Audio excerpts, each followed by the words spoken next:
kind and gentle was not always words I would have used.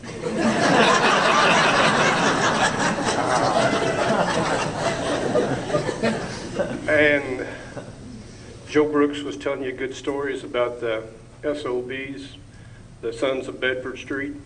That's what Dad named their athletic teams. I truly had a very generous upbringing, indulgent parents, mother who encouraged me in all of my activities and held my nose to the fire and never let me quit any of them.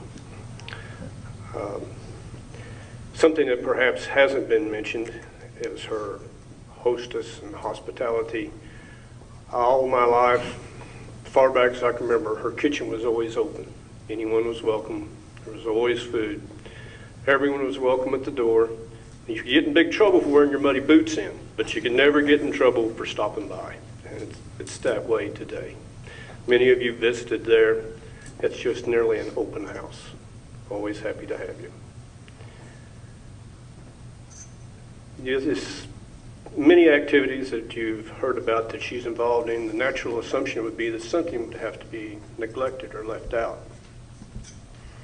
It would be easy to think that would be the home fire, that the beds wouldn't be made, the laundry wouldn't be done, the dishes wouldn't be taken care of.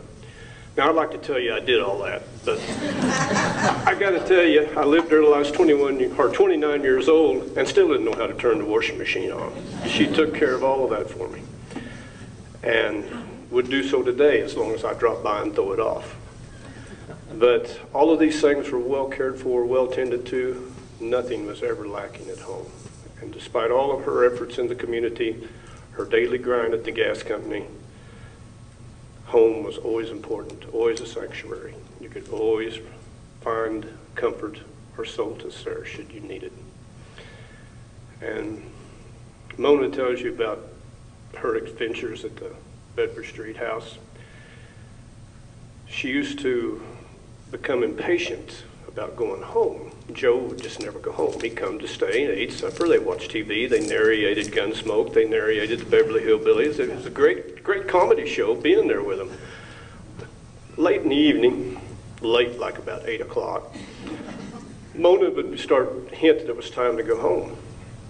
And these hints fell on deaf ears. And you knew it was time for him to leave when Mona would get up and tell Joe that she needed a bath and she was 30 minutes away from a fit. And so Joe would begin to gather his boots and gather his coat, and they'd try to wind up their conversation.